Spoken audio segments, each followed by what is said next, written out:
Thank you very much, everybody. Please. This is a very important meeting. We had a lot of important meetings today, but this is a big one because this is really the future of, I think, beyond college sports. This is the future of colleges because we're looking at numbers that are coming in and the amount of money being spent and lost by otherwise very successful schools is astounding just in a short period of time. It's only going to get worse. So we have to save college sports and save, I believe, colleges. We have to save our Olympic team because so many sports that are in the Olympics will no longer be represented by people that went through college and became competitive, became great at the sport. We won't be anywhere near what we were. I think it's just a very, very important meeting. We have the most important people in college sports and really beyond. And what I'd like to do is I'll say a few words. I'm going to ask Marco and a few to also say a few words. And I'd like to take your suggestions. And we have the speaker. We have John Thune is here or represented. We have some of the big politicians, senators, Congress people that can make it get approved. Yeah, because we have to go through, I'd do an executive order. I'd love to do that. I'll probably do it anyway. We'll do an executive order. We'll see how it works because it would be I have a really nice, simple idea. But we'll go through this process and I think we'll get it through Congress. We have a good chance. I think it'll be very bipartisan. And I just want to thank you all for being here as we stand up for one of America's greatest and most beloved institutions. It's called college athletics, which is true, means so much. I want to thank Secretaries Marco Rubio, Scott Bessent, Doug Burgum, Howard Lutnick, Linda McMahon for being here, and also Speaker of the House Mike Johnson doing a great job, Governor Ron DeSantis, Senators Ted Cruz, Eric Schmidt, Leader Steve Scalise, Representatives Lisa McClain, Jim Jordan, Brett Guthrie, and Lori Trahan. Thank you all for being here. We have some great people. Condoleezza, thank you very much. I see you over there. Great to have you. Great to be with you. A very special welcome to New York Yankees President Randy Levine, friend of mine for a long time. I used to sit with George Steinbrenner in the box. It was one of the most difficult days of my life. I would always be he liked me, I liked him, but we both liked very few other people. And we had a good time. We won a lot of games, right, Randy? We never lost. We never lost, actually. And a great champion of college athletics, former, as I just said, Secretary of State, a woman who's really respected, Condoleezza Rice. Thank you very much again, Condoleezza.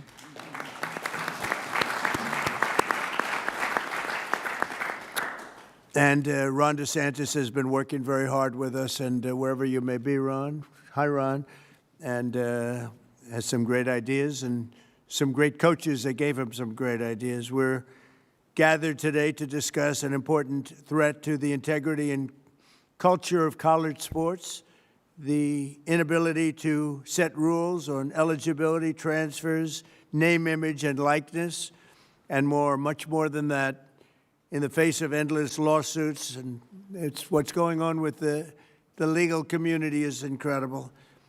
We had a lawsuit a couple of years ago by a radical left judge from California who decided, knowing nothing about football or college sports, that everything was illegal that was taking place. And I don't think it was ever appealed. Nobody can find out if it was appealed or not. But you can win an appeal. I think I win more cases on appeal than I do in front of some judges that are not very good. But it was a horrible, incredible ruling. And it threw the sports world and the college athletic world into tithers. And that's where we are right now. It's crazy things are happening. Young people are being signed, 17-year-old quarterbacks, for $12 million, $13 million, $14 million. We have a 7-year freshman You know, we have people, we're seeing things that we've never seen before. We have college players that don't want to go to the NFL because they're making more money in college, right, Jim Jordan? And a lot of really bad things are happening. But basic questions like who is eligible to play are now virtually unregulated and decided randomly by judges rather than by reasonable, agreed-upon rules that could be very simple and very simply drawn. So this has grown into a major challenge. We actually have some of the best sports agents here because I think they'd like to see it solved, but maybe not. I'm not 100% sure about that. But they're represented. We have everybody represented today, just about every group you can think of. But it's grown into a major challenge that threatens the future of college sports and really colleges themselves, because many are going to go down the tubes. It was announced that Penn State, their athletic division, lost $535 million this last year. Florida State, Ron and I spoke about it, $440 million loss. It was just announced that Rutgers lost $95 million, and they're doing all sorts of things to try and save the ship. And I think those numbers are nothing compared to what's going to happen. This is new. This just happened.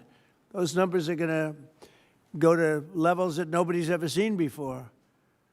If you had no salary cap in the NFL, you'd see staggering losses. We have no salary cap in colleges. Colleges are going to have, unless something's done, unless we solve this problem, and I think probably today, and we're going to ask for ideas that, not that we don't have to take months. We'd like to see if we could do it for next season. But we certainly have the brain power. We have tremendous knowledge, far more knowledge than I have about this subject. But it also poses special dangers for women's sports and our Olympic pipeline. Women's sports are being canceled all over the country, just so we understand. Women's sports are in deep trouble, other than one particular women's team. That's Miami, where I have my granddaughter on the team. They canceled men's golf, but women's golf is doing just fine. I'm only kidding. But they are canceling golf, they're canceling wrestling, they're canceling fencing, they're canceling even basketball. I thought that would be maybe immune, but it's in trouble. And it's all going to football, but ultimately football is going to be the worst laggard of all. It's not going to be affordable, and it's going to take down practically every college. In my opinion, it's going to take down virtually every college, or every college that wants to be, they think they want to be competitive. Under the current system, educational institutions find themselves in a financial arms race for athletes in sports like football and basketball, and both of them, but basketball is being hurt very badly. It's being dominated by football. Last July, I signed an executive order to stop destructive pay-for-play schemes that are all over the place and keep college athletics rooted in the traditions that made it great. I thought we had a great system, frankly. I thought we had a system that should have been appealed, and it could have been maybe perfected a little bit. But it took close to 100 years. It was developed over 100 years. And one judge that knew nothing about sports, knew nothing about football, knew nothing about Olympics, knew nothing about anything, just decided everything was unconstitutional. It's crazy. But only Congress now, it looks like, can deliver a permanent fix. So, Speaker, you and John and everybody else, including Democrats that are represented very strongly, we can hopefully get it done. Federal legislation must allow college athletic programs to set common sense rules, simple common sense rules, without endless litigation, and establish a fair name, image, and likeness standard that eliminates the patchwork of conflicting state laws. That's the other problem. All of these colleges, they're all in different states, and all the laws are different. So you got laws that are totally different, some one way, some an entirely different way, while allowing the full spectrum of college athletic programs to thrive. It should thrive. If Congress does not take action fast, it could destroy college sports and destroy the colleges that play these sports. They'll be destroyed. They'll be going bankrupt, everyone, so many of them. No other nation in the world has built a system that develops champions in classrooms and on the field, producing Olympic heroes, professional legends, and the leaders of tomorrow all at once. I thought the system of scholarships was great. What do I know? But I thought it was great. And just one of those things. I was with Nick Saban the other day, and, you know, his timing is exquisite. He played and he won and won and won. And when he saw this thing, he said, I'm going to get out of it. I'm not doing this anymore. He's around here someplace. Where's Nick? Where are you, Nick? Right? Now, he doesn't admit this. I said, how come you left he didn't want to go through one season? Because there's no better mind at this than that man. And he looked and he said, what a shame. What a shame. And he's going to speak about it. And I think you have some very constructive ideas, Nick. I think so. No other nation in the world has built a system like this. It's so good, and we've thrown it right out the window. And I'd like to see you go back to something maybe resembling that, and maybe pay for each player. Not such crazy pay, but just pay for each player. With every player, maybe the quarterback and the third string lineman making the same. But you're going to tell us about it. We're going to try and get it passed. Our goal is not to go back to the days where student athletes were never allowed to receive any compensation, although not the worst idea, but I think a lot of people would overrule me on that. But we must pass reforms that protect the cherished American tradition of college athletics for future generations. So I look forward to hearing from a lot of you, and I think a few of you are going to say a few words, and then we'll get to some ideas. And I don't know, maybe by the end of a long session, if we need it, I'm here as long as you need me.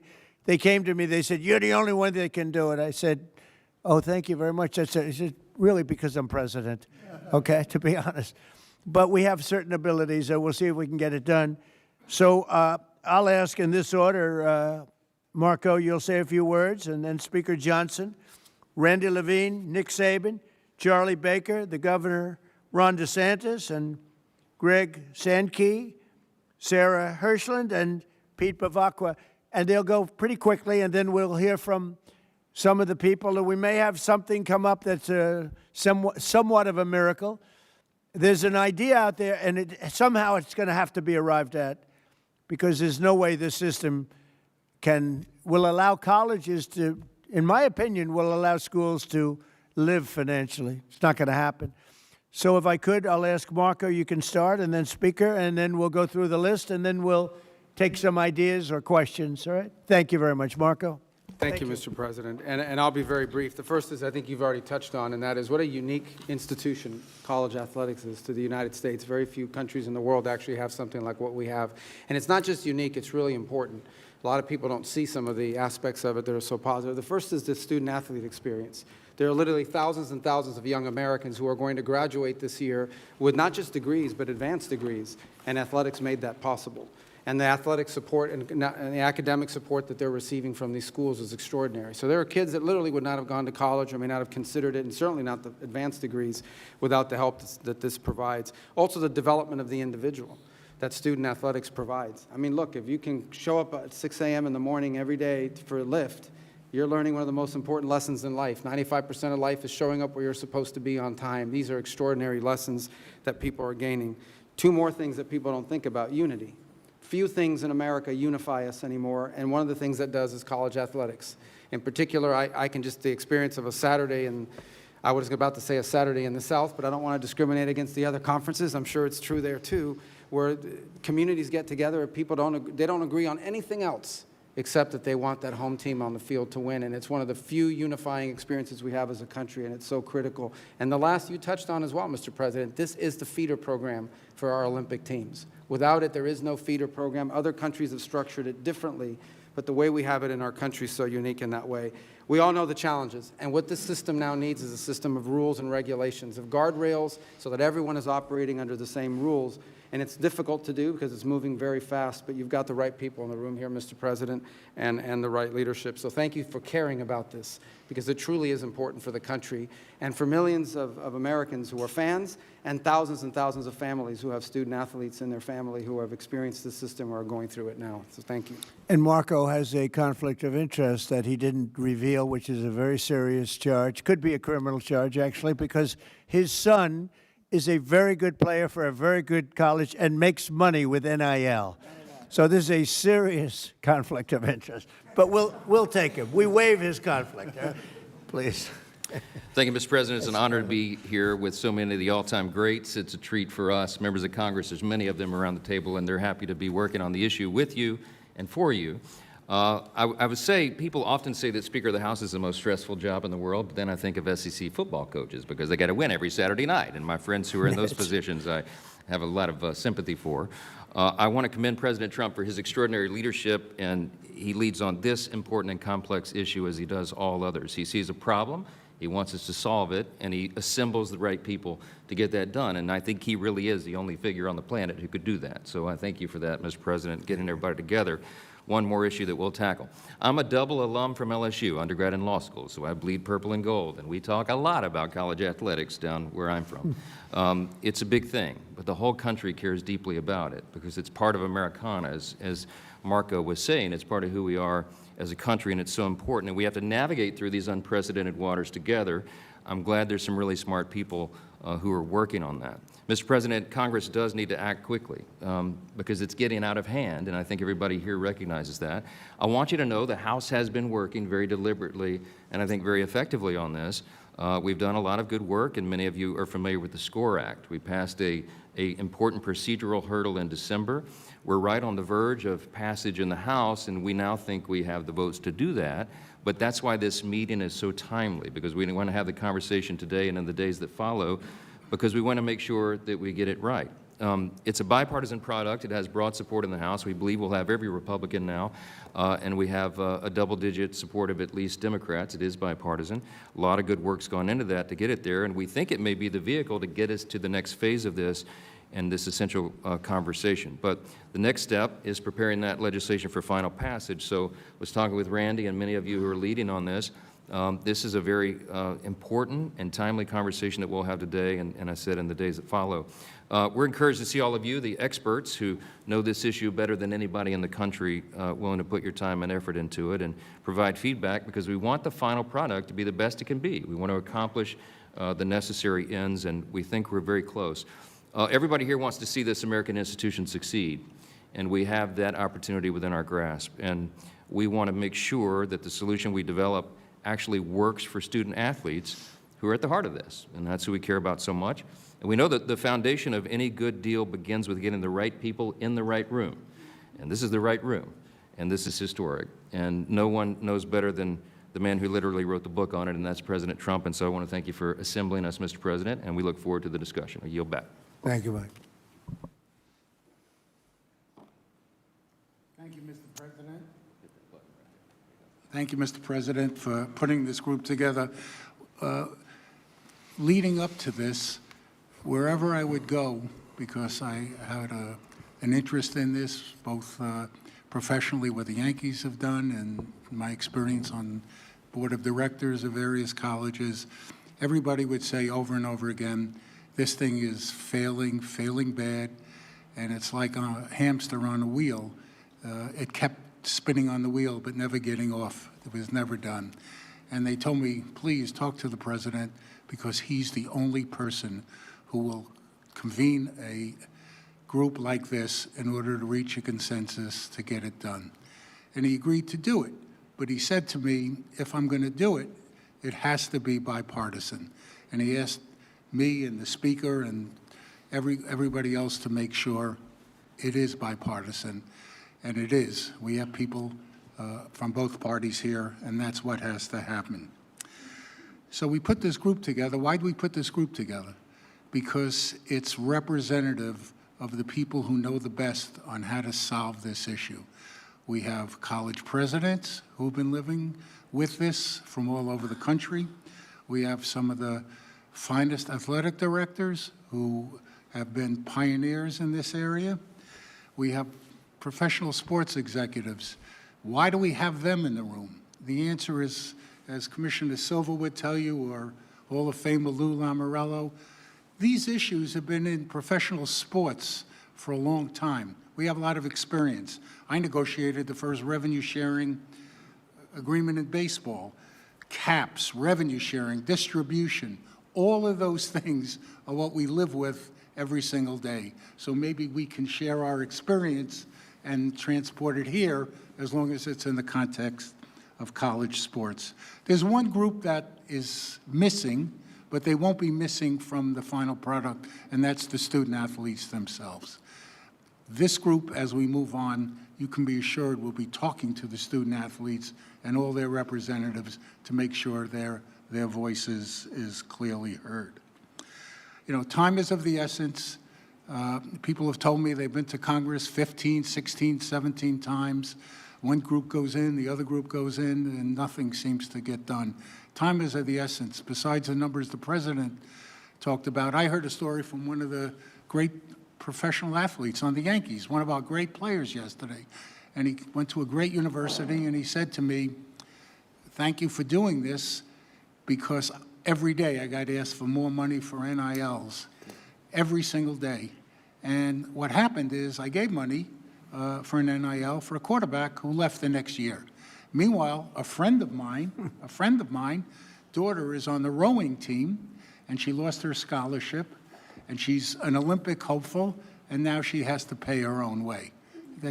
That's just not right. It's really not right, and it has to be fixed. So, Mr. President, thank you for bringing this group together. I think they're really, just for discussion, we'll hear from everybody.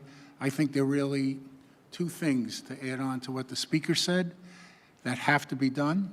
One, there has to be an antitrust exemption, because everyone in the room has to be able to talk to each other, all the conferences, the schools, the presidents, everybody, without getting sued.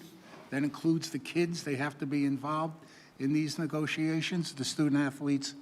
And there has to be an entity that's set up by the people who are going to administer this, run this, that are empowered by the legislation to handle all the issues the president spoke about. And we're all here to support that, to help that. And to make sure that it's just not business as usual. Just an idea I have is maybe that an antitrust exemption lasts for 2 years to make sure that these rules and everything are really being enforced. And if they're not, we go back to square one. It'll give the Congress oversight, give the president oversight, but it's time to move. And Mr. President, I couldn't agree with you more. Thanks to your leadership, we got to move this really, really fast. We have ESPN and Fox here. They're probably the biggest payers in this entire thing, and the fact that they're here and their voice is heard is great. So, Mr. President, only you could pull this off, and we're grateful. Thank you very much. Thank you very much, Randy. And Nick Saban, please. Thank you, Mr. President, for the chance and the opportunity to be here to speak with you today, but I just want everybody to know that I'm just a football coach. I spent my life when we had the ball trying to get a first down, when they had the ball trying to get off the field on third down. So this is an unlikely position for me to be in to speak to such a distinguished group of people. Thank you. But I come here today with a question. What are the guiding principles for the future of college athletics? All athletics. I'm talking about football, basketball, Olympic sports, revenue, non-revenue, it doesn't matter. You know, my goal as a coach for my players, for our players, was to help them be more successful in life, that we would create an atmosphere and environment that would help them through personal development, academic support, 668 degrees in 17 years at Alabama, and help them develop a career as a football player. That was our goal, so that they were creating value in life and we were preparing them for their future past athletics. So what happened?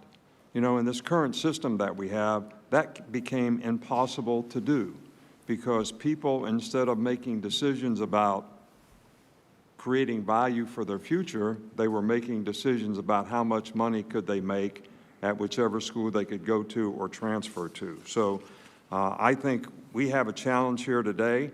about the ramifications of this current system, on how it helps players be successful in their future, and how we can impact and create a system that will help and preserve the opportunity for student athletes to be able to have success in their future beyond athletics.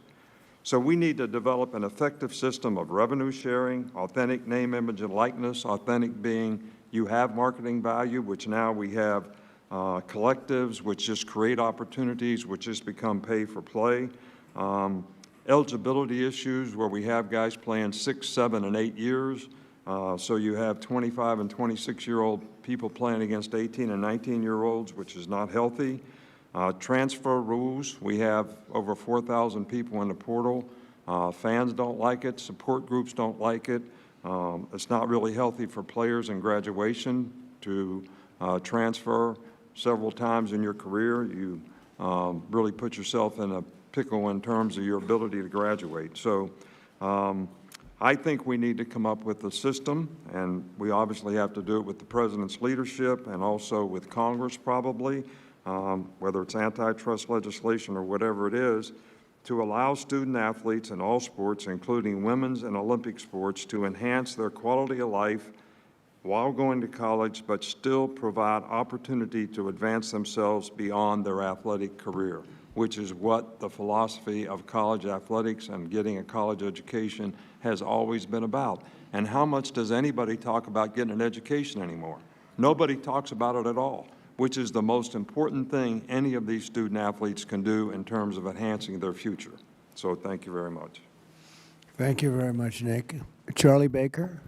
Well, thank you very much, Mr. President. I especially want to thank you for putting me in the lineup after the most legendary college football coach of all time.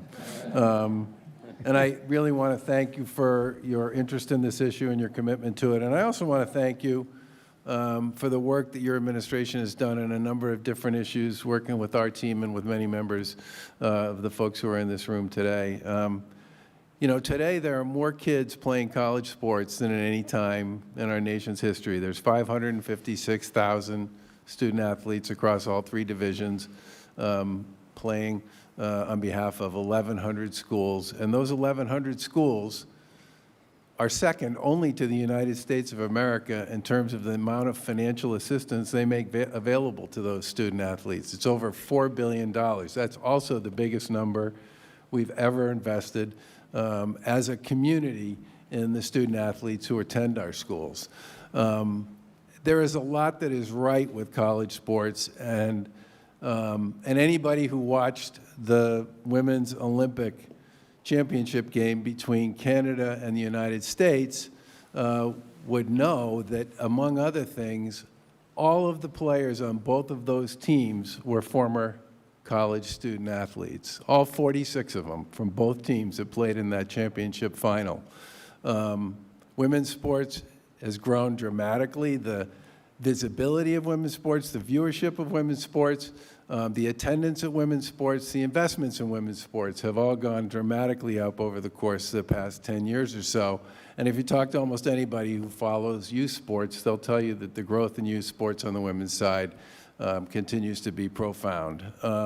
But that said, everything everybody has said about the challenges we face at this particular point in time is true. And I want to give a special thanks to Speaker Johnson and to Leader Scalise for the work that they've done, you know, to use a sports analogy, carrying the ball on behalf of the SCORE Act in the House chamber over the course of this year. It deals with the rules issue, it deals with the agents issue, it deals with some of the financial issues, it deals with the equity question, it deals with a wide variety of the issues that are challenging for so many in the college sports space these days. And the final thing I'll just say, we have, I talk to a lot of people who are connected in one way or another to college sports, both in this country and around the world, because they have children who attend college here in the U.S. And over and over and over again, the thing I constantly hear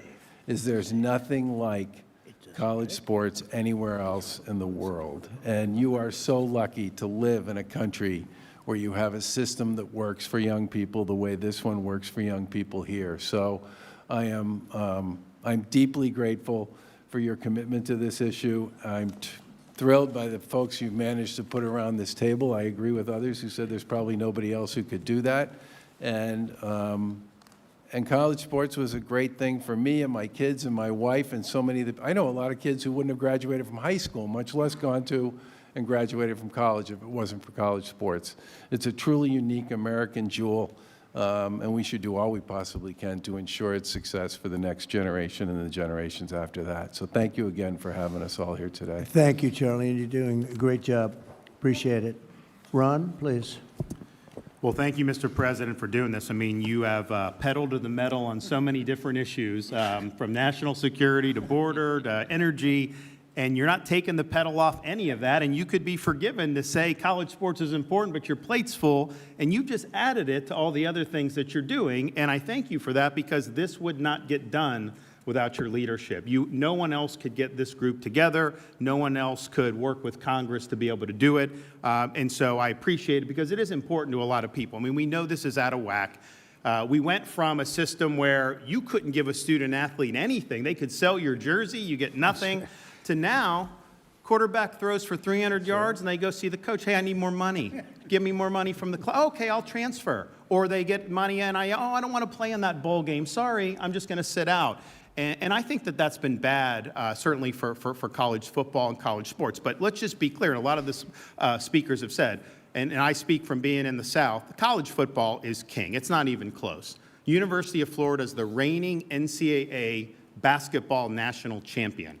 The football team, I think they won 4 games. So guess what? Are the fans happy being the NCAA? Not really. They're mad because football didn't do good. And football has been able to generate so much money over the years that it's subsidized a lot of the other programs, a lot of these non-revenue sports. People have had more and more opportunities. Well, now, with the collectives and how much it's costing football, the costs are going up dramatically, and it is threatening these other sports. And, you know, look, yes, being able to produce Olympians, being able to do that, I think it's really important. But 99% of Division I athletes are not going to make a living at it, and they're not going to play in the Olympics. And I speak as somebody, you know, I was the baseball captain at Yale. Like, if we had NIL there, I probably wasn't going to get a lucrative NIL deal. That's fine. I get it.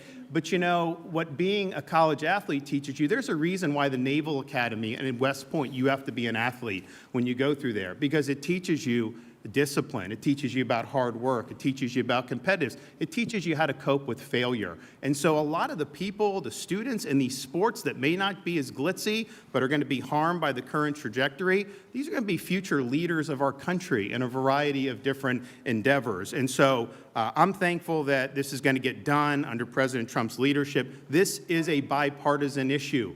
You know, we are so division on all this different stuff. There is no partisanship about this. We all want our universities and the athletics to succeed. A lot of the speakers have talked about the issues of eligibility. I mean, how do you have there till you're like 25, 18 to 25, and you're still playing? How do you play in the NBA G League and then come back and play in college? How do you get to transfer all these different things? We know those need to be addressed. And obviously, the compensation with NIL. I signed one of the first NIL bills. But that was like, if they're making money off you, you get. Now they're doing like perpetual negotiations, even more than pro athletes can do. So I'm confident this is the group to do it. This is the president to do it. And there's going to be a lot of people in our country that are going to be happy when this problem is fixed. Thank you, sir. Thank you, Ron, very much.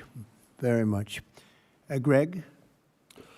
Thank you, Mr. President. Thank you for convening this group. And I also think it's important to point out you've been to Tuscaloosa a few times for great football games, a couple national championships, and I think the power of your presence around college sports is an important factor in this conversation.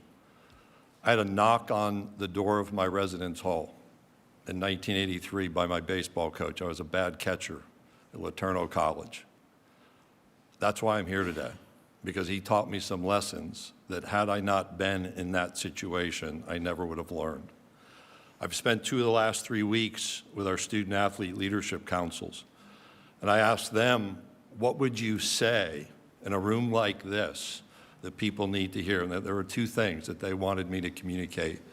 One is, When I line up at kickoff, at tip-off, or I put my cleats in the starting blocks at a track and field meet, I want to know the other people in other uniforms from other teams and other states and other campuses are held to the same standards and the same rules to which I am being held.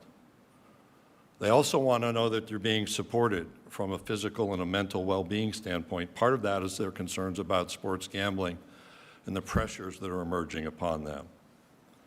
I think the themes that have been communicated here, rather than go through my notes, are worth restating. This is a bipartisan, I would argue a nonpartisan issue. This is a circumstance where among the four conferences, the ACC, Big 12, Big 10, and SEC, over $2.3 billion was spent in FY24 to support Olympic sports. And in Paris, 219 U.S. medalists went through the college sports system, 89 of those being gold medalists.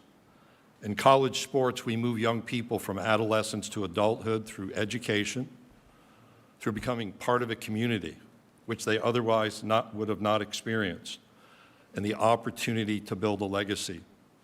In the current environment, each of those elements is interrupted. Transferring 4 or 5, I have a basketball player in my league on a 6th campus, does not provide educational achievement opportunities like we should demand. Being part of a community when you transfer that much doesn't happen, and building a legacy is overrun by the next name, image, and likeness opportunity. I appreciate what's been done in the House and the SCORE Act. Speaker Johnson, I once lived in Natchitoches, Louisiana, a place you represent. Leader Scalise, your work, I know Congressman Roy has been part of those conversations and others in this room, and it is bipartisan, but we need to bring more people in. And we have work to accomplish in the Senate. We cannot go on longer in this circumstance. And this is not about revenue. This is about structures and national standards for eligibility, for transfers, for medical care and mental wellness care, for transparency and accountability around name, image, and likeness activity. We'll fracture more if we fail to act. That's why the appreciation, Mr. President, for the gathering is most sincere, because I want to see our women's sports thrive. In the Southeastern Conference, we currently have 10 national championships. 2/3 of those are in women's sports. We didn't achieve that mountaintop in football this year. We'll keep working on that. We want our Olympians to go through our pools and our track and fields and our volleyball courts. And we want young men who aspire to be in the NBA or the NFL to be educated, to mature, and to grow as they seek that achievement. We ought to be focused on making college sports great yet again, and I look forward to being a part of this conversation moving forward.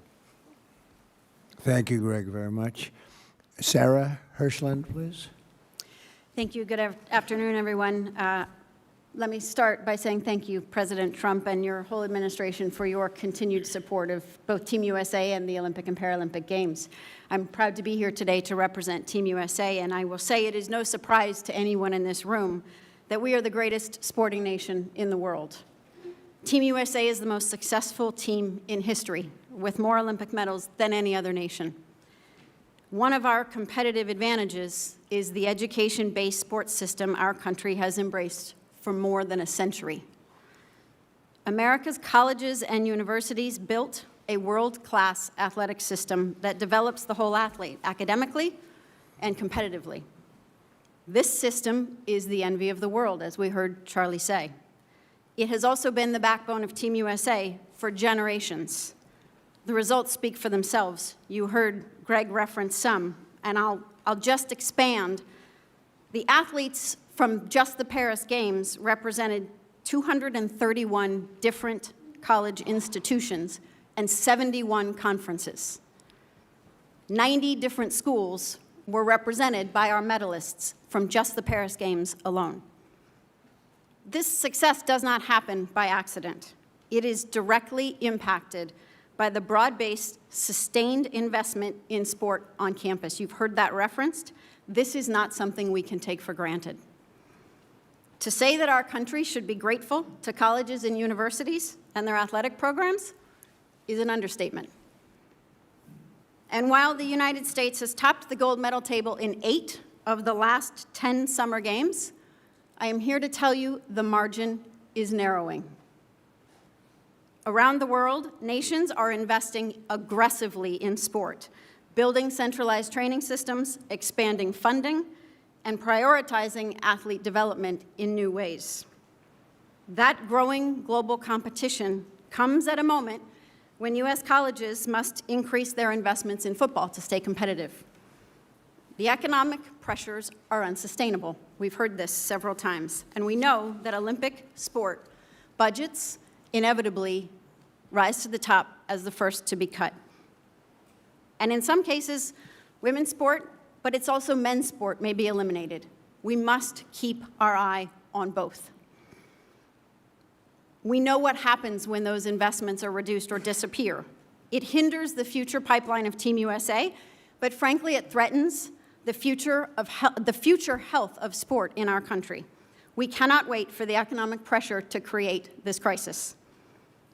We stand here today, Team USA, in solidarity and partnership with the collegiate sports community to encourage Congress to pass legislation that stabilizes the foundation of sport on campus and ensures a healthy and robust ecosystem for student athletes across a wide array of Olympic sports and football, which is kind of coming to the Olympics.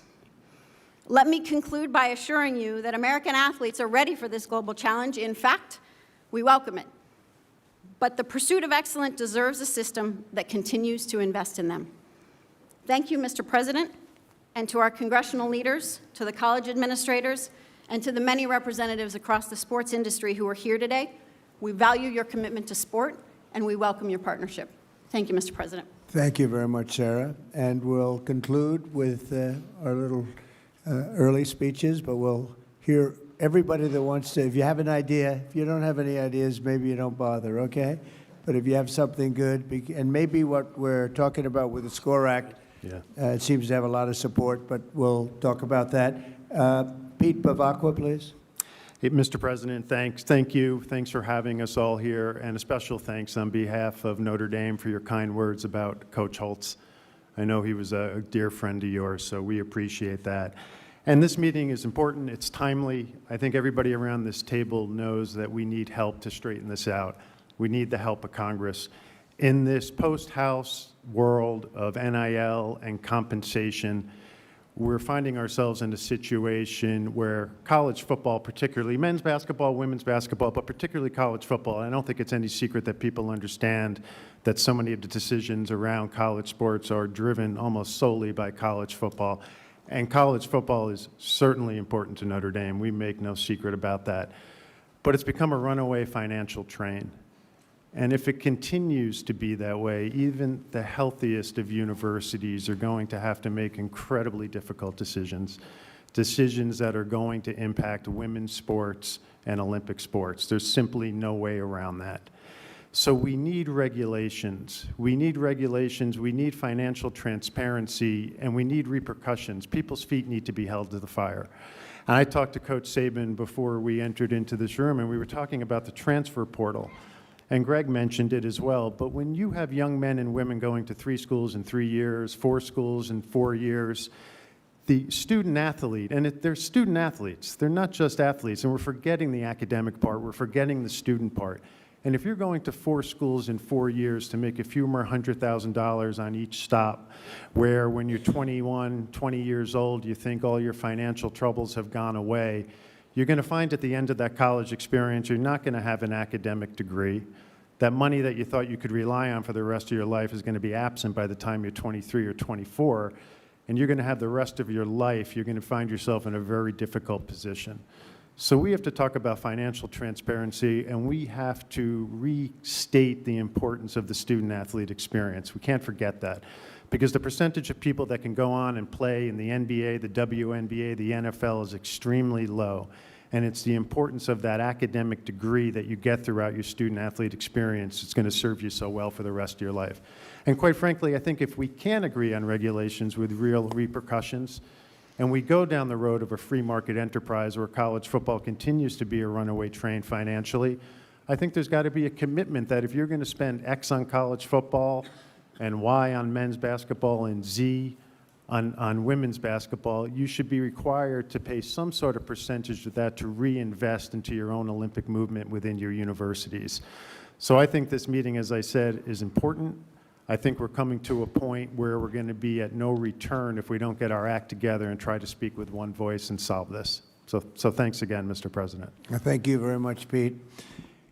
So maybe we have to start with a base because I'd like to say the base should be what we had before, which worked so well for so many years with scholarships. When I heard Charlie say the kind of numbers that was paid in the form mostly of scholarships, that was pretty impressive. But maybe we can't go back. Maybe we have to go forward. And what's happened is sitting here with Jim and some of the people that are talking about the SCORE Act, maybe that should be the base, and maybe we should work off that.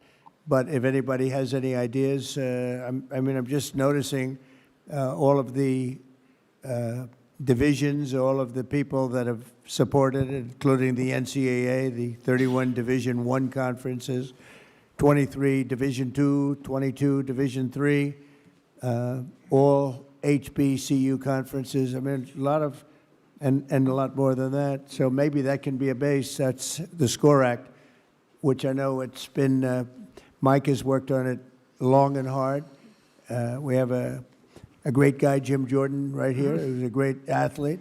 He was virtually undefeated in college wrestling, virtually. I don't know. There was probably one bad night, I think, Jim, right?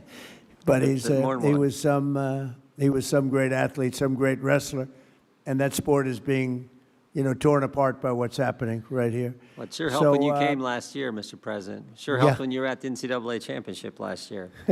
Right. So if we could go and if somebody would have some suggestions. Mike, do you like the idea of using this as a base and we work off the base, or would you like to start from ground zero? Well, I think I speak on behalf of the legislators around the table that worked really hard on the SCORE Act and many who have been involved and brought their ideas to the table. Our fear is that if we begin from scratch, I think everyone around the table understands this could take a long, long time. A lot of the debate and discussion and deliberation has gone into this. I got this one-page summary I'm happy to pass around. I assume most people around the table know the basic parameters of the bill and where we are.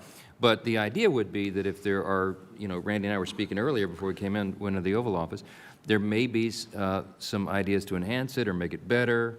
We want to have the best possible product. I mean, maybe, Mr. President, I think that's a good suggestion. We begin from that.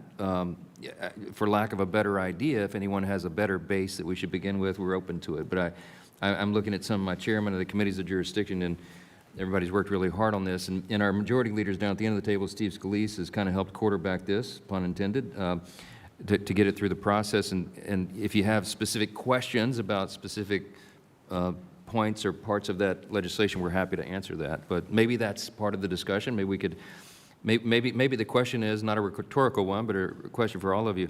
Does anyone have any big concern about what is currently on the table in the SCORE Act or have ideas on how to improve it? Would anybody oppose, I mean, most of you have studied the SCORE Act more so than I have. Would anybody feel strongly opposed to starting with the base of the SCORE Act, which has gone through a lot? You would oppose it? Go ahead. Well, first, I'm Lori Trahan. I represent Massachusetts and appreciate being invited to this today. And I'm really happy to hear you talk about women's sports in particular.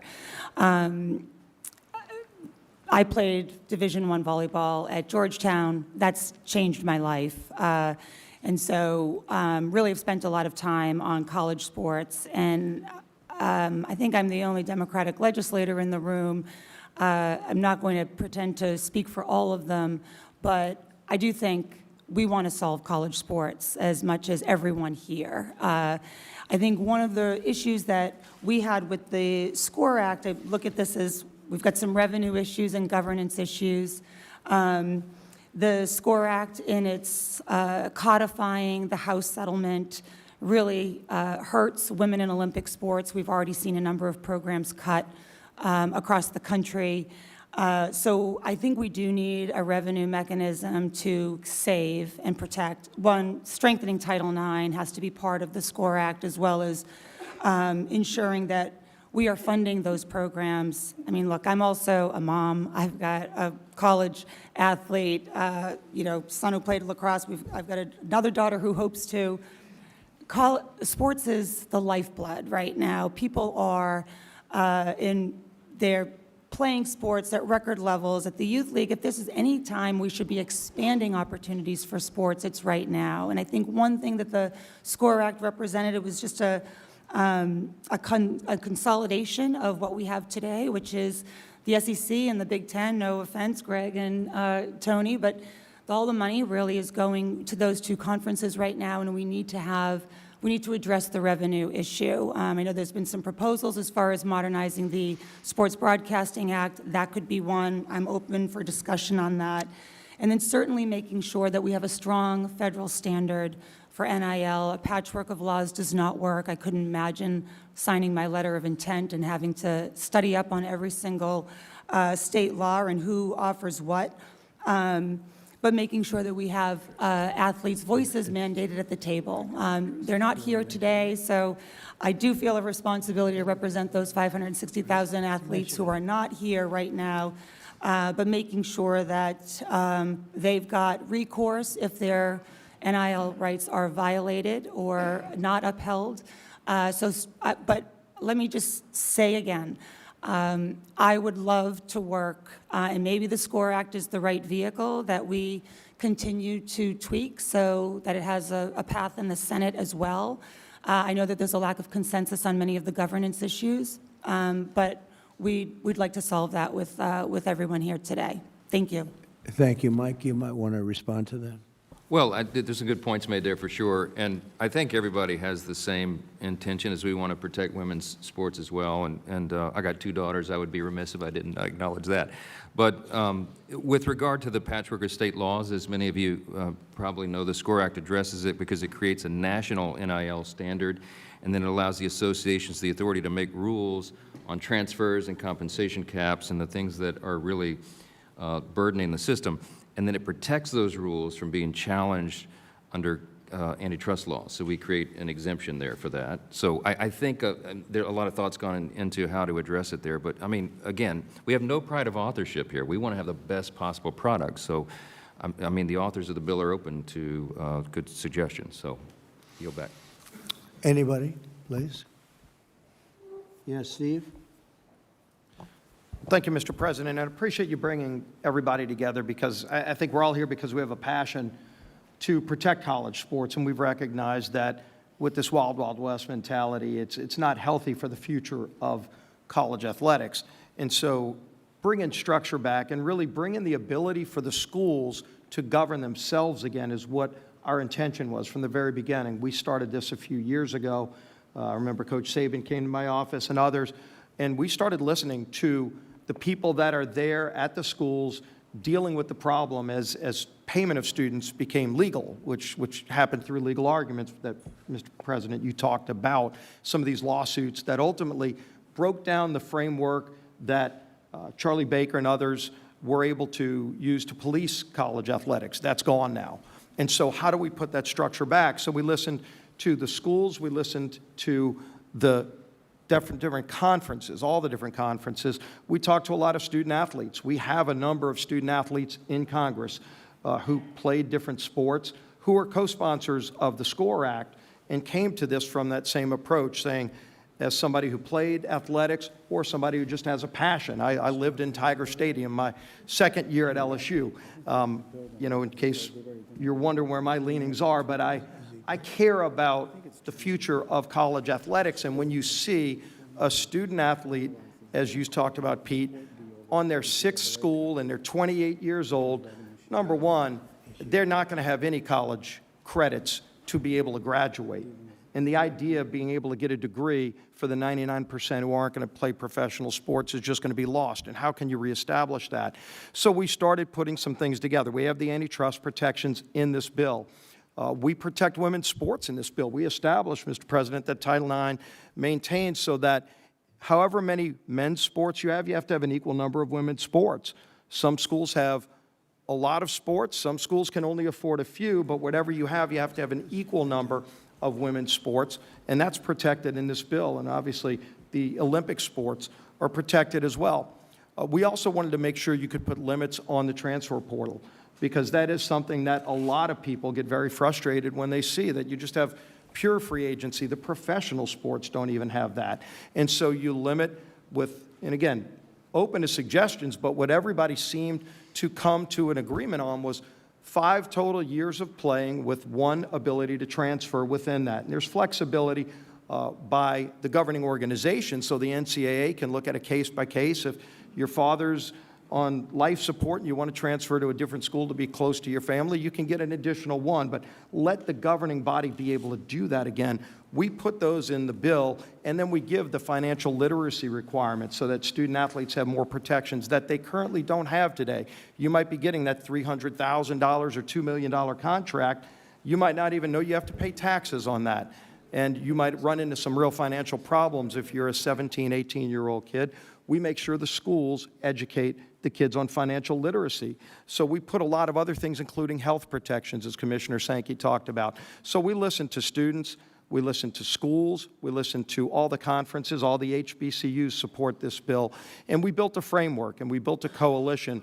We're right now at a point where we've got more than a majority in Congress supporting this bill, including, as the Speaker said, double-digit number of Democrats who support this bill. So it's a bipartisan coalition. We absolutely will take more input, but only input that grows the coalition, not detracts from the ability for student athletes to get that structure that they and the schools need. That's what the SCORE Act does. We want to move on it soon, because I think we all recognize that we can't wait another year and have this wild, wild west continue, and it will take the Senate some time to start their own process. So I'm expecting we're going to be moving soon, in hopefully the next few weeks, on the SCORE Act in the House, and then keep this conversation going, keep growing this coalition to solve this problem. Mr. President, thank you. Thank you, Stephen. We have to move it quickly, otherwise you're going to have another season that's a disaster, and it's not affordable by colleges.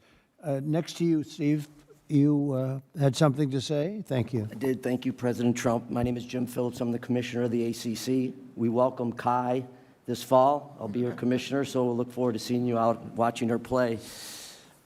I went on a college campus 30-some years ago and never left until I became commissioner. And I will tell you, we need your help. We need everybody's help in this room. There are 6 areas that the SCORE Act is the right piece of legislation. First, as been mentioned, there's a national law versus state legislation and patchwork. We have 37 disparate laws across the country, so what you can do in one state is different than what you can do in another state. That just doesn't work. When you have inter- and intrastate competition, as Greg mentioned so well, the student athletes want to know that they're lining up against somebody that's abiding by the same rules, NIL, rev share, and the rest. Second, it's a reaffirmation that these are student athletes. Not one of the commissioners in this room has had a student athlete come up to them and say, we would like to be an employee. They're smart enough to understand what that means. Third, limited liability protection. The lawsuits are killing us. They're absolutely crushing college sports. If you don't like a rule, you just go to the local judge, and the local judge deems you eligible. Fourth, degree completion. It's never been better to be a student athlete. You can come back to school and get a degree. You have a chance to be a pro and you leave early. We want you to come back. Fifth, medical care. The medical care is as good as I've ever seen in my 30 years, ever. And it's mental health as well as physical health and well-being. Finally, the codification of the House case. And I heard the mention of hurting women's sports. I will say in the ACC, similar to the SEC, Big 12 and Big 10, we have added 942 new scholarships because of the House case. 56% in the ACC of those scholarships have gone to women's sports. So the House case has not hurt women's sports. It has not. And the idea that we can sustain this is just not, has been expressed, is just not feasible. So we need your help. We thank you for taking your time and assembling this crew, and we look forward to working together. So the concept of what we're doing with your great experience is a pretty good start. Yeah. If you could pass that around would be great. This is a summary of the SCORE Act, which I think people should see. So you like the concept of what we're doing? Very good. Yeah, it sounds it. Yes, sir. Good. Thank you very much. Please. Tim Pernetti, the Commissioner of the American Conference. Mr. President, thank you for putting this incredible meeting together, and more personally, thank you for your support of the Army-Navy game. Army-Navy are members of the American Conference. Thank you. Like a lot of people have said in this room, I had the same experience. College football changed my life. I couldn't afford college. I got a scholarship, and it changed everything. And I won't reiterate all the reasons why SCORE makes sense, because there's a lot about it that makes sense. But what we have to remind ourselves, and there's a lot of business people in the room, is we're not solving the economic crisis as part of it, because we are in a real economic crisis in college sports. Like, we have complex challenges. The mission is completely out of focus. This thing was about education through sport. That's what it was supposed to be, to what Coach Saban said. It still is that, so long as we put it back in focus. But we can get through SCORE, create more consistency, because the industry has a lack of consistency from eligibility all the way down the line. But we have to examine other ways to solve the economic crisis. And these things shouldn't impede each other. And I know it is a very hot-wired topic, but looking at the opportunity for the industry to bring together valuable commercial resources in the future, such as unifying their media rights, is something that should be examined. And we're not making that decision today. If the Sports Broadcasting Act can be amended to provide college football the antitrust protection that the pro leagues have to be able to unify their media rights, that gives the industry an option, which is the important word, in the future. And that's really what the industry will need. This is an expense problem, but there are revenue paths that we haven't ventured down yet. The reality of all this is going to take bold steps. It's going to take guts. And this has become a transactional business where commitment is flying out the window, but it's not everybody. The top 1%, which is how the industry has been designed to serve the top 1%, 99 out of 100 student athletes in our league don't want to be employees, to what Jim Phillips said, and they signed up for a great experience. Like, our responsibility is to make sure we reinforce the mission and create resources around them to have the experience. But that conversation, whatever side of it you're on, should be had to see if there's an option in the future to dramatically improve the economics for the industry. Thank you so much, Mr. President.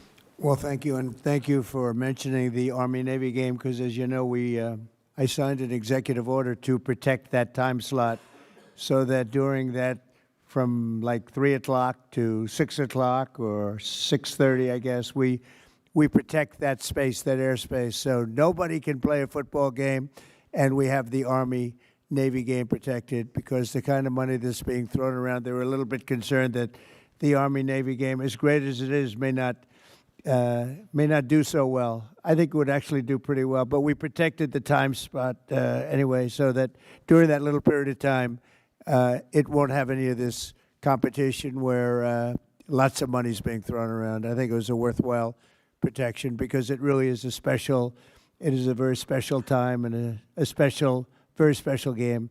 So thank you very much. Great job. Anybody else around? Mr. President, could I just, before Yes, you're being you're given a handout that just has a quick summary, bullet points of the composition of the SCORE Act for those that aren't familiar with it. And let me just apologize. I think NIL has been abused, and my staff put my name and image on the top of it really big. And that was, it's sort of ironic and not intended. Sorry about that. You didn't get paid for it. I didn't get paid anything for it. Yeah, yield back.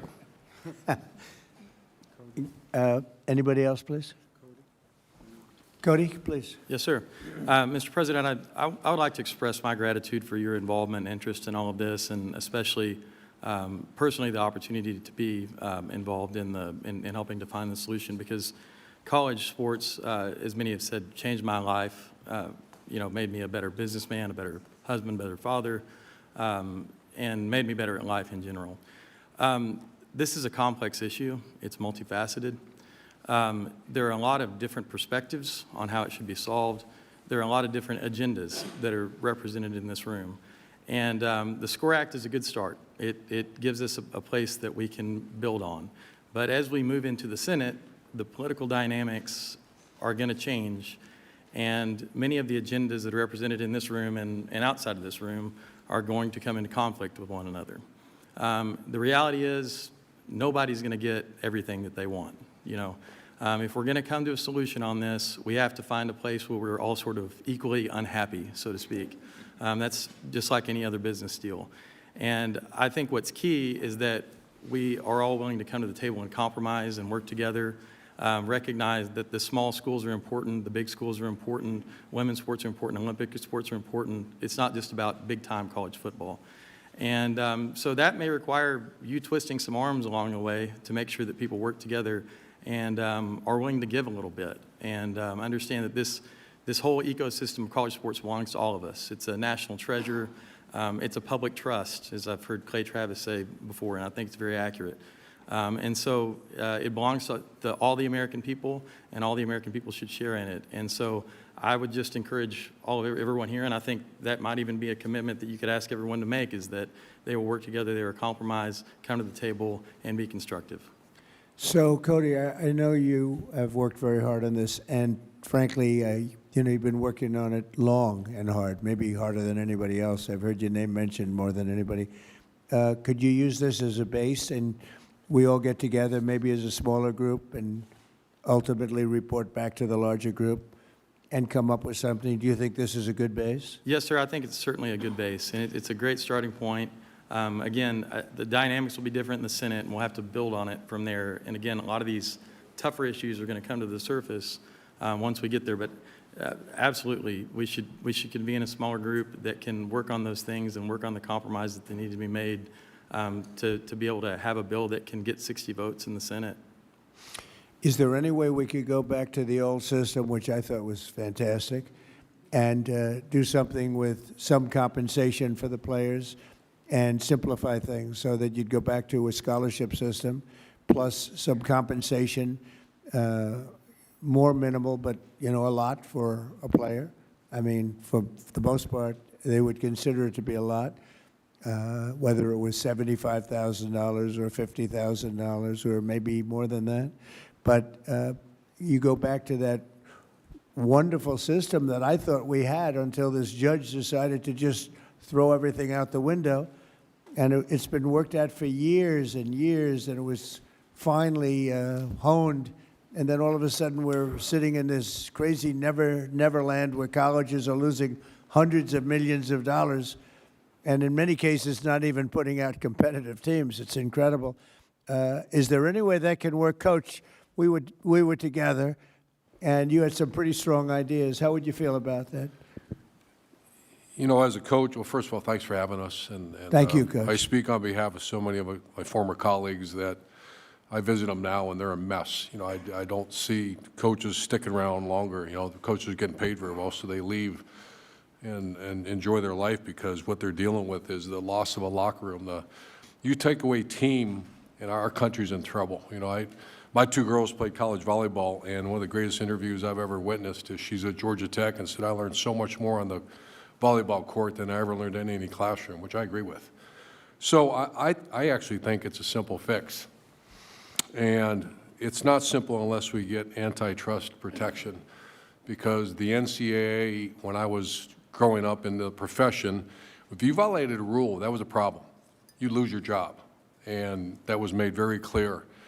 Throughout litigation and other issues, the NCAA has become, they don't have subpoena power, and every time they make a decision, they get litigated. And I get it. I mean, I witness it, and as a result, and we know this from some of the policies you put in place, rules without enforcement equals chaos. You don't need new rules. We got plenty of rules. Enforce them. So if we get antitrust, then you now will not get litigated. And I would eliminate, the only thing I dislike about the SCORE Act is that, and Coach Saban and I have visited about this, Mac Brown and I have visited about this, get rid of the collectives. That's cheating. When donors, so everyone understands what a collective is, donors put money in a pot, it's distributed to players through the coach and the general manager according to your talent level. That's not allowed. Not supposed to do that. That's called pay for play. So there's a revenue share that the universities get through their television contracts, and I know it goes up every year. That's their only that's the only thing they're allowed to do for their student athletes. They can distribute that however they want. That's still pay for play. But any NIL conversations, which NIL, I think we all got to quit calling it that. It's not name and likeness. These players are getting paid millions of dollars in some of the stories I hear, and they're posting an Instagram for twice, and then they're getting paid $1.5 million. So the NIL, to me, NIL in its purest form is America. It's called capitalism. If you can make money on your name, you should have a right to do that. If you're a gymnast, a volleyball player, a swimmer, a football player, and a car dealership wants to work with you legally in the business world, do it. That's what NIL should be. That's not what it is. So you get rid of the collective, becomes an illegal entity. There's no such thing. That even to this day, that makes my skin curl when I hear a collective. Get the donors out of it. If a business owner wants to hire Jeremiah Smith and pay him a certain amount of money, he's certainly allowed to do that. That's called capitalism. But the universities cannot arrange that and set that up. The universities can simply make sure the kids go to school, make sure they graduate, treat them fairly, make sure the women's sports, the Title IX, I'm all in favor of all that, but they cannot get involved in the financial marketing of your players. That's let the market take care of itself. That's called the market. That's called capitalism. The collective, I think if the collective goes away, college sports gets better immediately when you say that, if we have antitrust exemption. You know, it's just sitting around and having watched college sports for so long with no problems, what this incompetent judge did to this game, knowing nothing at all about sports, about anything that we're talking about today, is a disgrace. And it's going to be a very hard thing to put back together. We'll get it done. But what this person did to college sports is a disgrace. I say it. And we've seen plenty of those type of opinions. I had one recently, and it's gross incompetence, is my opinion. And everybody suffers, including student athletes, including women. Women are really taking the brunt of it, as what you were saying before. It was so perfect for women. It was so great for women, the way it was, and now we have to come up with a whole new scheme to satisfy people. And there are going to be some unhappy people. And it was working before. A person that knew absolutely nothing about sports made a ruling, and she turned the whole thing upside down. And it's really a disgrace. You want to know the truth, a damn disgrace. But we are where we are, and we'll figure something out. And it won't be easy, and it won't be as good, in my opinion, it won't be as good as what you had before, including for the students that were getting great scholarships. And, you know, some went on to professional sports, and most of them didn't. But they got great education. They got it for free. And they had a lot of fun going to college, and they learned a lot. And they had great coaches, many of whom are around the table. They learned more from those coaches in many cases than they learned in the classroom. So, yeah, I appreciate what you say. Don't forget, when these donors or collectors or whatever you want to, all different names for different people, but as that money comes in, that's also money colleges aren't going to get. You know, they're giving money to players as opposed to giving maybe to the college to keep a lot of colleges going. And that's pretty tough also. But it's just a shame, because I got involved just recently, and I looked at what's happened to colleges and to college sports. And it is colleges, because the colleges are going to go out of business, many of these colleges. When I look at what a person that's a judge was able to do to destroy colleges and college sports that was so good, no problems, it's very, very sad. And in some ways, I'd like to just go exactly back to what we had and ram it through a court if we have to, because I'm not sure you're ever going to come up with a system that's comparable to what you had. And, you know, in life, you like to get better, not worse. You like to go forward, not backward. no matter what you come up with, you've gone backward, a long way backward in many cases. Mr. President. Yeah, please. Mr. President. Hi, Ted. I want to thank you and echo the thanks for bringing this group together. And I want to in particular underscore the urgency that we have heard around this table. College sports is in absolute crisis. Every single week, we're seeing another program being canceled. We're seeing another women's team being canceled. We're seeing Olympic teams being canceled. And the current chaos, if Congress doesn't act, we are very quickly going to be in a world of 30 to 50 college football teams that are basically a mini NFL, and the Division II and Division III schools are going to be left behind, and the millions of college athletes who right now scholarships provide an avenue for them to get an education that they never would have had, that'll go away. And that would be an absolute travesty if we let that happen. I will say, several people around this table said this is a bipartisan issue and we have bipartisan consensus.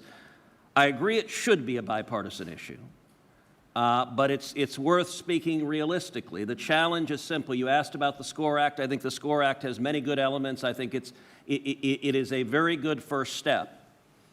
But the challenge is for this to be passed into law and put on your desk, we need 60 votes in the Senate, which means we need at least 7 Senate Democrats. Right now, there are 0 Senate Democrats who support the SCORE Act. I've spent the last 3 years negotiating with Senate Democrats on this issue. And I will say for some time we have been, to use a football analogy, at the 2-yard line, but not able to push. And there are interest groups on the left, in particular trial lawyers and unions, that have resulted in Democrat senators that are actively lobbying against the SCORE Act and don't want to see legislation passed. And so my hope, there are a lot of people around this table who care desperately about college sports. My hope is that you speak out to Democrat senators and urge them, let's come together and solve this together. And I think a solution, part of a solution needs to be on the cost side. And I think part of the solution should be discussing and looking at the revenue side. I think both of those are important parts of a solution. There are a number of Senate Democrats who care about this but have not quite gotten to the point of getting to yes. That's the single biggest challenge. And I think the collective voices around this table adding to the urgency that if we wait another year, if we wait another 2 years, the programs in your state are going away and the students in your state are losing their scholarships. And it would be an absolute travesty if we let that happen. Mr. President. Thank you. And I want to underscore that sense of urgency on the Senate side. I do think there's a growing number of senators that do understand that if we're here a year from now, we're in a much worse place. If we're here 2 years from now, college sports looks entirely different, and it would be a disaster. So I do think that growing sense of urgency is important. I appreciate you convening this. You have unique credibility on this, not just being president, but we've spent time at the Super Bowl, watching the Super Bowl, playing golf. You love sports. You have credibility on it. You care about it, and I think that authenticity matters for the leadership that we need. I do think that if we're serious about this, the antitrust exemption matters for the governance side, but I think the revenue side is inextricably linked to the success of this. If you are losing money on a football, and I'm from Missouri, we love, we're in the SEC. If you're losing money on your football program, you're not going to be able to subsidize the women's sports and the Olympic sports. So I do think that we can come together. I am hopeful and optimistic by the people who are represented in this room and as we move forward that we can find a solution. We have to. This is not just because we like watching sports on TV why this is important. There are lives that can be changed forever if we do the right thing. And I think that you've got the right people in the room, and I think you're the right guy to lead this effort, and we're here to support those efforts in the Senate. Could I ask Charlie Baker? Charlie, do you think we could come back to a solution or get a solution that was as good as what we had before or almost as good as what we had before? Or maybe better? I don't think better, but maybe. Would you say that's possible, Charlie? You're in the position to be able to tell maybe better than anybody else. Well, first of all, I appreciate the question because it's at the end of the day the one we all care about the most, which is can we create a system going forward that's better than the one we have now? And I think the the focus people, the thing about the SCORE Act that everybody needs to remember here is it's a comprehensive piece of legislation that deals with a whole series of things that I think everybody would agree are a problem. The discussion, the place where the discussion gets a little more complicated is the issue about the cost and the revenue side and the implications of those two issues. And if I were to say to this group, where's the place to go, it would probably be there. And do I think if you could get that resolved, you could create something that most people would view as better than what we had before? I think you'd certainly be heading in that direction. The big thing we all have to remember here is that the way it was before, and I'm almost 70, so I remember those days quite well. Sports and media played a completely different role in our society than the one they play now. And the money piece in particular is got to be part of the conversation, and that's got to involve the student athletes. And your point, Mr. President, about coming up with a more structured way of dealing with that, I think is a good one, but that's got to be part of the dialogue for the same reason that the revenue piece has to be part of the dialogue as well. So much money was paid to students in the form of scholarships. What was the exact number that you said, Charlie, before? $4.1 billion last year. $4.1 billion was paid to the students in the form of scholarships, and everybody was happy. Everybody was happy. And now you got yourself a mess. And I think you should just go back to where you have and let some judge tell you you can't do it, and you appeal it up and you win at some point, because I think what you had was a great system, $4.1 billion. Everybody was happy. Now you have a thing that you're never going to, you have a jigsaw puzzle that's not going to be put back together. And colleges are going to go out of business. And I think you go back and the players that got the $12 million, a 17-year-old quarterback that got $12 million, one got $14 million. I hear they're negotiating one at $18 million, they don't know if he's got an accurate arm, but he's got a strong arm, coach. Accuracy counts too. They have no idea. They're going to give him $18 million. And you know what? Those guys that already signed contracts, you know what? Call that the lotto. They hit the jackpot. Let them have their money. You can't do anything about it. But I'd like to see, and I tell you, I just don't think it's right that a judge is allowed, that knows nothing, is allowed to destroy college sports and colleges. And I'd like to see you go back to where you were, enhance it a little bit through some compensation, and let them take you to court, because no matter what you do, you're going to be sued. You can do 100, you could give everybody everything, and you're going to end up back in court, and you'll probably have a judge that doesn't know a damn thing, and it's a mess. It's a mess. And I don't know whether or not that decision was appealed. Was that decision ever appealed? Does anyone know? Because I heard it was not appealed. I believe the House settlement is being litigated now because it violates No, but Title was it IX. appealed, the decision? The House settlement, I think, The was, original decision by the judge from California, was that appealed? oh, okay. I'm sorry, I misunderstood. Yeah, the answer is no. It was settled because it was, I think, the third case. Why didn't somebody appeal it? The prior case, which is Alston versus the NCAA, was appealed to the Supreme Court, and the Supreme Court found 9-0 against the college position to defend the old system. So that's, I think the answer is the antitrust piece is the inherent problem in trying to create caps and limits. That's it. So the Supreme Court was responsible for this? I'm not Gee, the that one who's surprises gonna, I'm me. not the one who's going to say that. I'm not bold enough to say Wow. that, but What I'll at a- least acknowledge the problem. 9-0. 9-0 with Was the Kavanaugh Supreme Court supporting. responsible for this? 9-0 and Kavanaugh supported. It's a shame. It's a shame. Yes, sir, please. Mr. President, thank you for bringing this esteemed group together. I have a bit of a unique perspective because for most of my career I was in professional sports. I became the commissioner 3.5 years ago. I found a system that quickly was defined by unlimited free agency and no salary cap, in complete chaos. I am and representing the Big 12, we are very much in favor of the SCORE Act. I like to say it's progress over perfection. And it provides, no different than what Commissioner Phillips said, the core principles of what we need to move this thing forward.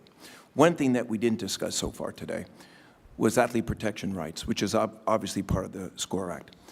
And there's a component there about regulating sports agents that we need to really look at. Now, I know we have some agents in the room, and I have a lot of respect for that industry. But right now, they are taking full advantage of our student athletes. Usually in the NBA or the NFL, it's a 3 to 4, maybe 5% commission. In some cases, they're charging over 20. We talked about the portal.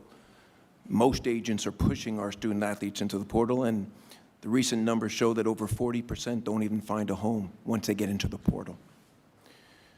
And because they're being pushed into the portal, and Mr. Sankey said it earlier, they're losing credits towards their degrees. So we have a problem on our hands, obviously, and I don't believe in perfection. I do believe in progress, and I think the SCORE Act is a great first step for us to move forward. And on behalf of the Big 12 Conference, we are all in favor of it, and we'd like to see a sense of urgency. We need something done soon, because if not, you know, our university is going to suffer, our student athletes will suffer, and we need help. So we appreciate you bringing us together today. Well, it's an honor to do it. I just hate to see what you're going through. I hate to see what's happening to our country, essentially, because this is our country. This is the youth of our country, and it's a terrible thing that's happening because, you know, these crazy payments that are being made colleges are not going to be able to help themselves. Just like the NFL owners would not be able to help themselves if they didn't have a cap. But you have a much bigger problem than a cap. And you have a complexity problem. And you have a problem where women are being thrown out of sports, like at levels never seen before. And you're going to have other things that come up that nobody's even thinking about right now. And you're not going to be able to solve these problems. You're just not going to be able to solve these problems. You know, Ted said something before that the Democrats, I think Eric was alluding to it, but you have a lot of Democrats in the Senate that I hear are opposed to almost anything. So if you do, and I have to deal with these people all the time, okay? You saw them the other night. They wouldn't stand up for a soldier that was a great hero and got the Congressional Medal of Honor. They sat there. They wouldn't stand up. They wouldn't even smile. They wouldn't clap. For a woman that lost her daughter whose throat was slashed, they wouldn't stand up. They sat and they didn't stand up. They didn't do anything. And we have to deal with these people. But, Ted, you said that there are 7 Democrats that will not vote yes. Eric, you know the situation better than almost anybody in the room, except maybe me. I have to deal with it even more than you. But, you know, if you've got all these hardline Democrats that want to see everything fail, it's a problem. You know for a fact these people would vote no? What we need at least 7 who will get to yes, because that's how we get to 60. Right. Right now, the SCORE Act has 0. Yeah. So I'm glad I'm the not House is moving surprised, it, yeah. and they've got some Democrats in the House. That's beneficial, and I think when the House passes it, that momentum is helpful. And there are a number of Senate Democrats. I mean, I've spent literally thousands of hours negotiating with my Democrat colleagues, and there are a number who want to address it, but it is their political leadership that is telling them to stop. And so what has got to happen is the folks in each of the states need to say to your elected Democrats, if you don't act, we're going to lose what is so extraordinary about college sports. And it needs to be something that is in the middle that's a compromise. Ted, you've already lost it. You've already lost it. Colleges are losing $400–500 million. And they haven't even started yet. So you've already lost it in the true sense. And you've lost something else. It's like, it's ugly what's happened to sports in college. Before it was beautiful. It was a beautiful thing. And now it's very ugly. It's become very ugly. And I think you're right. You're going to have people that will never vote for anything no matter what you agree. You could agree to everything that's perfect, and they will never vote. And I'm not doing this I'm doing this as a practical person. No matter what you agree to, you have people in the Senate and in the House that will never vote for it, even if it's good for our country, even if it's great for the player, great for the college, and great for our country. And they will still vote no because they're cuckoo. They've got problems. Maybe it's problems at home, Cody, but they have problems. So that gives us problems. And I think what I'm going to do is I'm going to sit down with some of the people in this room, like Urban, like Coach, a very fine coach, Nick, who won a lot. He won a lot. How many? 6 national championships? You could have done better. You had a couple of games. Did you win 7? What did you, 6? 7. 7. All right, so I think he qualifies, right? But I'd like to sit down with some of the very talented people in this room, and we'll pick them out. If you'd like to volunteer, volunteer. And I'd like to sign an executive order that I'll write myself based on common sense. And it'll be something that people will be sort of happy about. Some will be sort of happy. Others will be sort of happy. And maybe that's a good thing. There'll be a few people that won't like anything. But I'd like to write an executive order based on some of the very great talent in this room. And we will be sued, and we'll go before a court. And maybe we'll have a judge that's realistic, reasonable, and wants to do a favor for the country, because that's the only way this is going to be solved.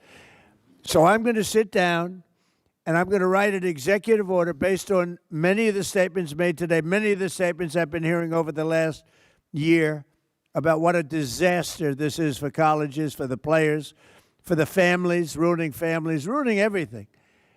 And we're going to do a very well thought out executive order. A lot of you are going to be involved in that. All of you, anybody that would like to, just let me know. And that'll be placed before the courts, and hopefully a judge who's a real judge, a compassionate judge, and a judge with common sense will get it approved. And maybe it won't, and maybe it won't hold up. Maybe they'll say you can't do an executive order, in which case you say, welcome to the court system of this country, which has gone totally out of control, and maybe not. But that's the only way you're going to get this done.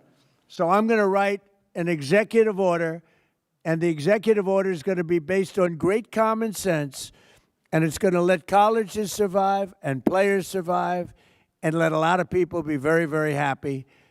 And let's see if we can get it through the court system, which we might not be able to do, in which case I guess we'll have to meet again, and we'll probably be through the same system. Look, if this doesn't work, colleges are going to be destroyed. Women's sports are going to be destroyed first, before anything, before anybody, before anything. Women's sports are already being cut in every college. The first thing they're cutting, which is very unfair, is women's sports. And then they're cutting lesser sports. Sports that are very good sports, great sports, are being cut. And you're going to be left with football, and the football is going to lose so much money that the colleges are all going to go bankrupt, all because of a bad number of decisions made by courts, including, I guess, the Supreme Court. If you say it was a bad decision in the Supreme Court, I think the Supreme Court ought to be ashamed of itself for a lot of reasons, okay? A lot of reasons. I got to live with these people, and I say this, and they'll only vote bad, and I couldn't care less at this point. They have hurt this country so badly because they haven't had the guts to do what's right. So, and I can tell you about other things too, not just this. So we're going to do an executive order, and I think it's going to be an executive order that the people in this room and the students and the colleges will be proud of. Whether or not it holds up in court, I can't tell you that. But you're not going to get it through the Senate, and you're probably not going to get anything through the House because you have a bunch of lunatics that you have to deal with, Mike, and better you than me. Go ahead. Well, I applaud the effort for an executive order, and I think everybody around the table is grateful for that. Might I suggest, Mr. President, that while you're using the Article II authority, that we still work in the lane of Article I. The playbook has to be wider than that, I think. And so what I would suggest, and humbly before everyone here, is that we take, I think almost everyone around the table we've heard today believes that at least the SCORE Act is a base to work from. Can we still continue to try to work through that? We do have some Democrat support, and as was said, we've got some fine points to get to. Would love to work with you on it. Okay. And what I think is, and what I was hopeful for, is that the leaders around this table, representing such a broad array of interests and groups around the country and both parties, that the influence, collective influence of I hate the word collective, Coach Meyer, I'm sorry, I keep saying but the influence of all the people around this table could help us get some of those critical, Democrat votes in the Senate. And I don't think we should or could abandon that effort. We try it. I'm an optimist. I think you go both ways. Yes. Let me do an executive order. You go ahead and play games with these people. Okay. Okay? We'll give it the quarterback effort. How Give about it a that? shot. Okay. And maybe the fact that we do the one helps you get the votes in the other. Okay? Right. Does that sound okay, Randy? Yeah, I think so, and I think at the end of the day, Mr. President, as you've heard here, we need an antitrust exemption, and the only people who can do it are the Congress, and I heard from all the senators and the representatives, and I agree the SCORE Act is a start, but with your leadership, I really do believe we can move the ball. I have ideas, brilliant people here have ideas where we can add on it. And based on my conversations with Democrats, I think they want to do this. I think the Congresswoman said that, and I think that there's a way to do this. And your executive order, again, showing leadership, stepping out, is good, but I think we go on both Don't paths. forget, the executive order can then be put before Congress, and Congress can vote on it, change it a little bit, vote on it. But I'm looking to do it straight and let Congress go a different path. And, you may get a judge that understands what's happening, and you may get some very good opinions coming out of a very smart judge who will be beloved all over our country, as opposed to hated and disrespected. So that's it. So, Randy, could I ask you to do the following? Either a sampling of them or get everybody in some form, come up with a proposal, play with the SCORE Act or do something different than the SCORE Act, but maybe you use the SCORE Act as a base. I separately will get some of the people in this room, and we're going to do a really good executive order. And maybe Jim will put that executive order in front of the Senate and the House. And who knows, maybe we get a vote, and maybe we don't. But I'm talking about not even going before the Senate and the House, just having an executive order where we'll be sued and we'll go before the courts, and here we go again. But I think at the same time, you go down a separate track. Is that all right? Okay? Is that okay? Good. Other than that, we've had a great time. Can I? The press will take one or two questions, please.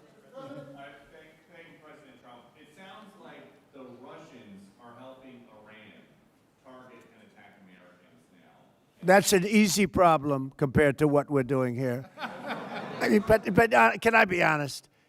It's just, I have a lot of respect for you. You've always been very nice to me. What a stupid question that is to be asking at this time. We're talking about something else. Can we keep this maybe a little bit?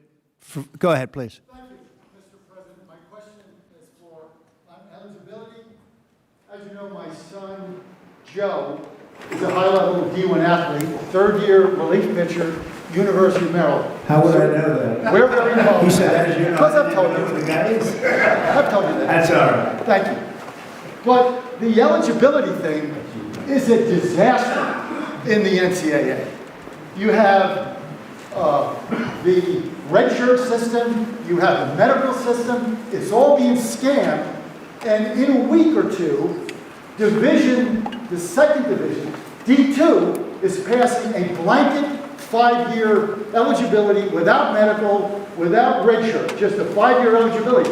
That can be solved in D1 with the commissioners in this room right now. Why don't we solve it? Okay, thank you very much. I'd like to know the same thing.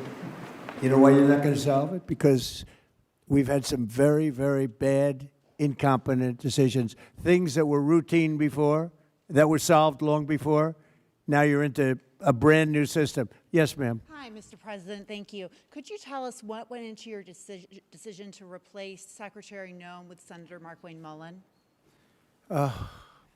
Is it possible to stay on this subject just for once? You know, just for once. Boy, oh boy. Anybody have any questions on this subject? Thank you, Mr. President. What is your timeline for either the executive order that you just mentioned or the legislation that the members I of will Congress have an mentioned? executive order within 1 week. Well, And would it'll it be take very, effect before it'll the be fall very semester for colleges and universities? all-encompassing. And we're going to put it forward, and we're going to get sued, and we're going to see how it does, okay? But I'll have an executive order which will solve every problem in this room, every conceivable problem, within 1 week. And we'll put it forward. We will get sued. That's the only thing I know for sure in life. And we'll see how we do in the court system. Would it take effect, sir? But the before courts have destroyed, the courts, Yes, sir. think about it. The courts, a bad court system has destroyed college sports and colleges in this country, and a lot of lives. Mr. President, Yeah, please. Mr. President, how will your executive order be different from the one that you released in July? You mean than the SCORE Act? Well, it'd be a lot different because I don't necessarily agree with the SCORE Act. I don't know it as well as some people in this room, but I disagree with some of the things in the SCORE Act. No, the executive order you released in July, how will this one that you're writing this week be different? It'll be more comprehensive. That was put out as a test, as a, feeler. This will be much more comprehensive because we've all learned a lot in the last pretty long period of time, 6 months or so period of time. I think we could do a very good document. I think we could do a document that works from a common sense standpoint. Whether or not it's going to hold up in court, who knows? Honestly, it will depend on the judge. Maybe we'll get a wise judge. There are wise judges, too. We got some very brilliant, wise judges. Maybe we'll get lucky. Why aren't there any student athletes in the room? Why aren't there any student athletes in the room? Do you want to answer that question? Randy?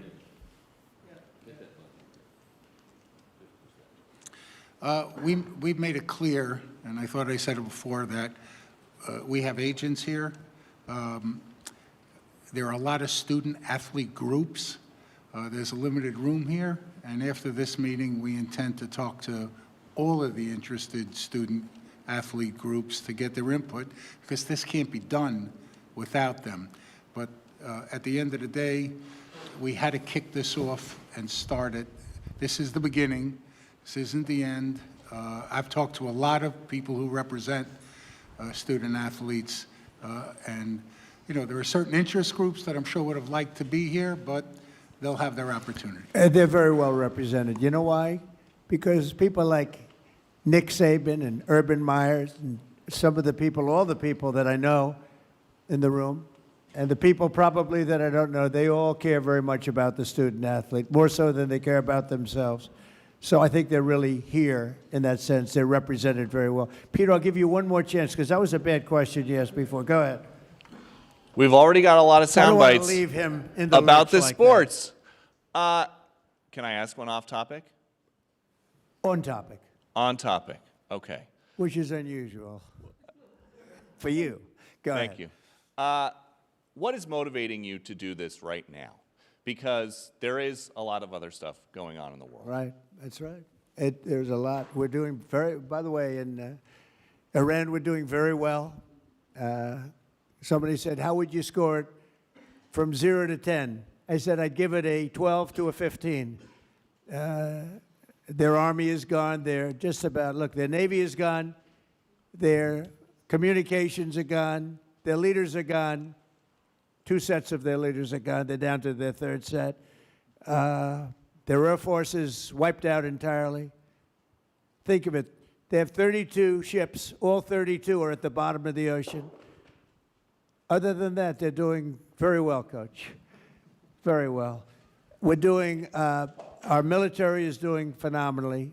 That's the big thing for this week. We seem to have a new thing every week, but the the situation with a very bad and very sick group of leaders who were killing a lot of people. A lot of our people were being killed. They were being maimed. They were being destroyed with their bombs all over the place, planted in roads, and we call them the roadside bombs, walking around without legs, without arms, face blasted, killed many, many people.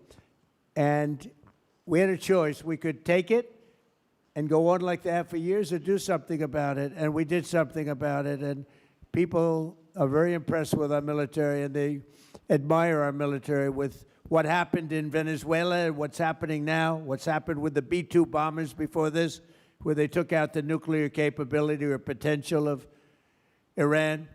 I think we're right now we're a country that's more respected than we've ever been respected before. I saw what was happening with college sports, and it doesn't sound very important compared to what's happening in Iran and other places, but it is very important to me. And if I can get it done, I'll get it done. Through a bad system, it's a bad system. Through a bad legal system, you want to know the truth, we have a situation that is almost unsolvable. And we'll see if we can solve it. And, you know, Peter, the fact is we're talking about colleges that are going to go out of business by many, many colleges are going to be out of business. This isn't just about student athletes.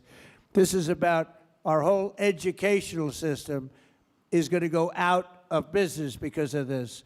So I understand what you're saying in terms of the level of importance, but to me this is very important, very, very important. Thank you. Okay, thank you all very much. Thank you. Thank you, Mr. President. Thank you very much.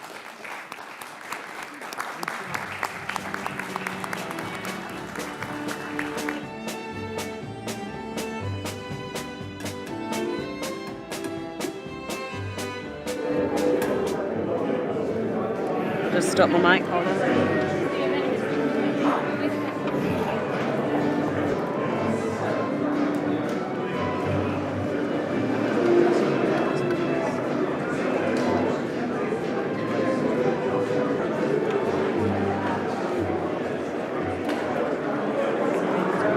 Could you pop off the red cable, please?